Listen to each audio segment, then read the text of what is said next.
Welcome to Cozy Coven Chats with Jenny C. Bell, where we explore the journey of the witch.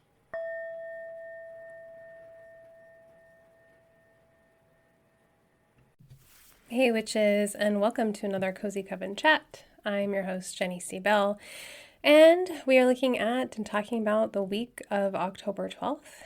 And I just want to say that if you're finding these podcasts later and you're listening to them, there's good information. I do try to keep the podcast a little bit seasonal, and I do pull tarot cards, but time is an illusion.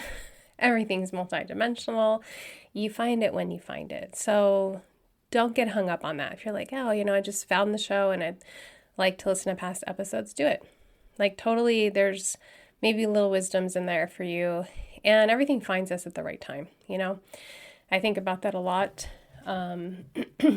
Having taken such a journey to become a published author, it was lots of lefts and rights and detours and full stops and do-overs and redos. And when it came out perfect timing, I think, because we're on divine timing. I really do believe that. We can manifest in this and that, but the timing isn't up to us. So just want to say, time is an illusion. So whenever you listen is fine. I do want to chat a little bit. The whole month of October, I'm sharing little spells or rituals you can do. So last week I shared about scrying and what scrying is and how to create a scrying mirror from a Silver Raven Wolf book. And then someone also messaged the show saying that they met her and had several books signed from her. And growing up, and when I did and becoming a witch in the 90s, she was a huge deal. It's her and Scott Cunningham, everybody read them. I need a little water. Everybody was reading them and everybody was swapping their books, and we all were talking about them, and they were the go-to authors for a lot of us. So I just want to say thanks for messaging the show, and thank you for sharing that. That's really, really cool. Her name is quite the mouthful, though. I always feel like I have to really say Silver Raven Wolf very slowly. So today I will be pulling a card. We'll do that in a moment. And I'll share another little ritual I found from a different book. We'll have journal questions at the end. And I'm going to talk a little bit about upcoming events.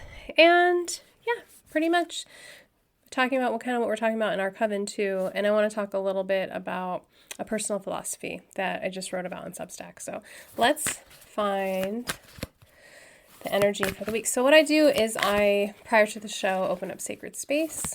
I would do this when I interviewed people too. And, acknowledge the land and all of those things. And then I asked to be guided for the listeners of this podcast. So I'm not reading for the entire collective. I'm only reading for the people who are listening. And so it's, more like a narrow down. So if you ever do this, if you ever read for a group, you don't necessarily have to read for the entire collective. Instead, read for who will be listening or watching or who's with you. Okay, we have Three of Cups. One of my favorite cards because it's just women partying in a lot of decks, right? I'm using the Modern Witch. That's the one I've been using for the show. I love the Modern Witch Tarot. I love the illustration. I like that it's Pamela Coleman Smith style, but more women focused. But yeah, this one is just obviously women at a festival of some kind, just partying it up, wearing festival clothes. And so Three of Cups, whenever that comes into my own personal readings, I know that I've been too much of an introvert and it's time for me to get together and get out of my head and get with friends and do something. So I always look at this card as it's time to socialize, it's time to collaborate, it's time to get together with family or friends or loved ones. And maybe that's not going to happen this week, but maybe you make the plans. Right now, you probably in your area have something seasonal going on. We just went recently to this harvest festival that we'd never gone. It's in our area and its 54th year. And I was like, hey, let's just go. And it was such a good time. I got fry bread, which is one of my favorite things in the world, really. And then we got a pie, we got ice cream, we heard good music. was just nice to see people happy about tiny pumpkins. Like, it was just such a harvest vibe. It really felt like, my hope was that it'd be like the Harvest Festival in Hocus Pocus too. And it kind of was, like, and it was like that vibe. And I was totally like the mayor when he's obsessed with the caramel apple. When I saw that there was a fry bread truck and I saw the sign, like, literally grabbed my daughter and I was like, oh my gosh, there's fry bread. Let's go. And I had to wait 15 minutes for my fry bread. It was totally worth it. I got cinnamon sugar. So what I'm saying, long story short, is do something. So even if it's just FaceTiming a friend or finally calling back a friend, this is a week where we're being instructed or guided as a group to make some social connections. I have some mom friends here that I will be like, hey, let's meet. You know, just something, a walk in the park with a friend, coffee with a friend. It's just, we're being drawn out of our caves. I don't know, maybe that's just me. The eclipse season had me very within. I would say most of September, I was very within myself. And I did go to coffee with a friend at one point. Well, I got tea. Well, we both got tea, actually. I got a chai and she got a matcha. But that was really the only time that I got out during that eclipse season. And she's into astrology, so she wanted to chat about that anyway. And so we could be really raw with one another. But yeah, I just wasn't, you get through, I think we all cycle all the time through different things, spiritual things, and it's like we're constantly, shadows rise, we alchemize them, and we just kind of go through these cycles. And a lot of times when those shadows are coming to the surface, we're very like vulnerable and touchy, and we can be like not want to be around people. It's like wounded animal, just kind of like want to go into our little cave, our little hidey hole and not come out. And so I think I recently came out of that. And so I love this. I'm going to use this as an excuse to try to do something. But we will be doing something social in our coven. So I might as well go over little dates. So on October 14th, we have Granddaughter Crow, our first guest. I'm hoping to bring more authors and creators into the coven to just chat with us. So this is a conversation on shamanism, and we have a little section where people in our coven can put questions in ahead of time, and it'll be like a little interview of sorts. Just really fun. I love that she was open to it. She's been such a big help for me starting a podcast and also becoming a first-time author. She's been a real guiding light for me, and so I was grateful that she'd be in there. Another thing that's coming up on October 21st is I decided to do the Witches New Year portal activation and ritual and video, all of that, as a YouTube premiere. And so what that means is I can record it ahead of time without interruption, and then I can be live to chat with people because I'm only one person. This is a one-team person. I have no one here, no assistant, no Igor to help me. And so I wanted to be able to do a live, but also chat with people, and was like, okay, I don't know how to do that. So then this premiere is the best way to do it. So it's going to premiere at 5 p.m. my time, Pacific time, on my YouTube channel, which is at Healing with Jenny, and it's on October 21st. So you can just make sure you're subscribed to my YouTube channel. And it's a new moon that day, and I'm going to open sacred space. I'm going to lead everyone through a meditation, a little ritual, and then we'll talk a little bit about Samhain. So I think it'll be really, really fun. And I would love for people to be at the live premiere so that I can answer questions.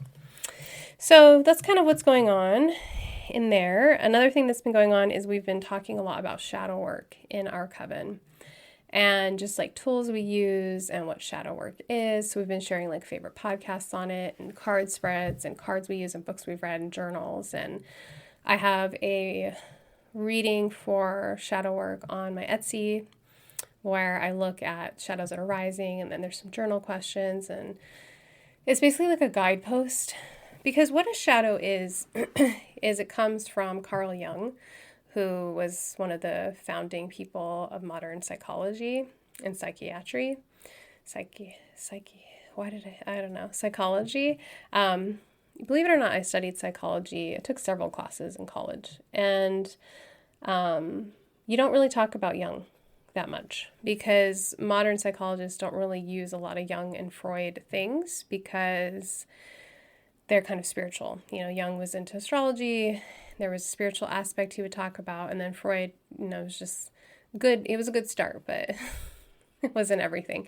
And Freud was very interested in dreams and things like that. And psychology really is a science, and they really try as professionals to separate themselves from a lot of that kind of what we know as the collective conscious and the unconsciousness and all of that. So Jung had theorized that the parts of us that we are ashamed of or feel guilt towards or are embarrassed of, or the mistakes we've made, or the parts of ourselves where we were shamed as children, like, could be creative parts of yourself that were like, why, you're never going to be an artist. Artists just starve, like, give up your art. Any of that gets put into the shadow. So it's like it's the things that we deny. It's a part of ourselves that get lost through shaming and learning and trying to please others.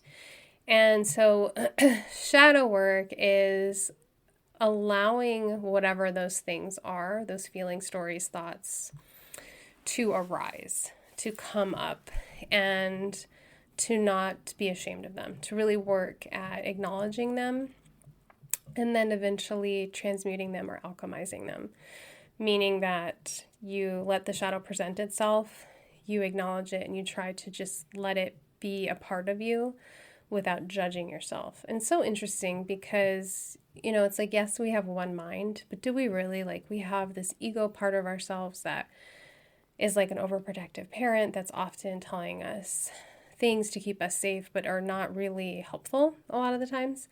And then we have the shadow element that is like more, I would say, almost instinctual, things that we let go. We have that reptilian part of ourselves that's very instinctual. And then we have like the higher soul self. And in the end, as like someone who's on a spiritual evolution journey, my goal is to try to become more and more of that higher self. And we can only do that by doing the work. So shadow work is a lot, I think the easiest thing to do, or the most beneficial, is to just journal. Just, what is coming up for me right now? What shadows are rising? And just kind of like letting yourself write unedited for a certain amount of time. So you can set a timer for like 10 minutes and be like, what shadows are rising? And then just write. It may be doodles, it may be nonsense, but there also may be information in there. And I think journaling and meditation are really hard for a lot of people because they invite us to be still and quiet and listen. And some people don't want to hear what their own selves have to say. So yeah, the shadow is overall, when we do shadow work, we're becoming more comfortable in our own selves, more in our bodies, more authentic in who we are, learning to speak our truth, and becoming more of our highest self. And so yeah, that's what we've been talking about in our coven. People have been sharing tips and tricks and tools, and it's just like it's a cycle. And the first time I really worked on shadow work was through the tarot, which I don't have the book anymore. And I swear it was a fever dream because I cannot find the book that I used anywhere. And so I kind of only remember part of it, but it was this, you use the tarot, and it was like rituals with the tarot to find your shadow. I was like 20 and it was powerful. And then ever since then, I've done different journals, I've done meditations, but mainly it's been, the tarot is really good for helping you discover your shadow, especially one that's based off of the Rider-Waite-Smith, and you really can like let things rise for yourself. So yeah, a simple thing. Ask, what shadows are rising, pull some cards, and journal. That's a good way to start it. I did want to talk a little bit about, I'm now on Substack, and my name is Jenny C. Bell, and I just put out my first put out a few little writing pieces, but this one is why I decided to call my blog aspect, or my Substack, Stone and Herb. It's because of my personal philosophy, which is that every stone is protective and every herb is cleansing. So take that in for a second. We are here on this podcast, like living a witch's journey, but also trying to live a simple, slowed down life. And so much of magic and witchcraft can come across really complicated and confusing to people. But I have found these to be true, that every stone is protective. Yes, there are some that people use specifically for protection, like black tourmaline, and every herb is cleansing. And yes, people use like sage as a very cleansing herb, but in my opinion, every dried herb will cleanse. And in my opinion, every stone will help protect you. You just have to connect with those things. And how you do that is you hold the herb or the stone in your hand. I like to breathe onto them, like take a deep breath and breathe my breath onto them, wake them up. And then I like to talk to them. Thank you to mugwort for waking up and cleansing my space today. Thank you to labradorite for waking up and protecting me. And they have other attributes, of course, but I think this is just a simple kind of philosophy and way to do magic. Every stone is protective. Every herb is cleansing. And then I shared last time about scrying, so I have another thing I want to share with you. This one comes from a book called Magic for All Seasons, a grimoire for the Wheel of the Year by Marla Brooks, which is a really cute and nice guide to the Wheel of the Year. And this is about creating an ancestor candle. And if you grab the book, it's on page 33. We all have the power to communicate with our ancestors, and we should. After all, we carry their physical and spiritual DNA, which is woven into the fabric of who we are. You can strengthen your connection to them by creating a candle in their honor. You can burn the candle on special dates like the birthdays or anniversaries or on Samhain. You will need one large white votive, pillar candle, or a battery LED candle, frankincense, myrrh, lavender, or sandalwood incense, a pen with blue ink, a piece of paper, ideally parchment paper. Optional photographs are something that represents the ancestors. Write the names of the ancestors you wish to honor on the parchment, but I'll also add, and all others who have gone before at the end, as not to leave anyone out. And I really like that because maybe you are adopted, or maybe there's big gaps in family history. I like doing that. Didn't know my father and his side, and so I always just say like all the ancestors who wish to work with me or wish to come through. And some people will ask like, what if my ancestors don't approve of the witchcraft, or what if my ancestors were not nice people? It is my personal belief that when people cross over, they become different. The ego, the shadow, all of that falls away, and they become their soul self, and they realize lessons learned, and they become a better version of themselves. Anyway, set the candle on top of the paper, and if you have photos, put them around the candle, light the incense, and recite this prayer.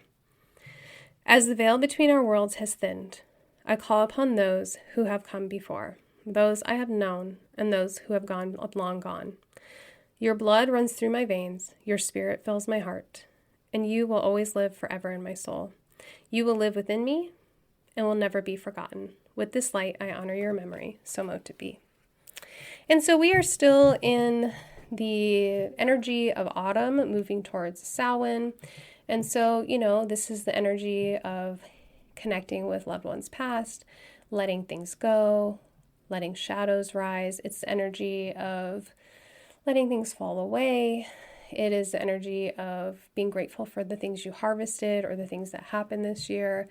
It's really a mix of gratitude and letting go. That's at the heart of autumn energy.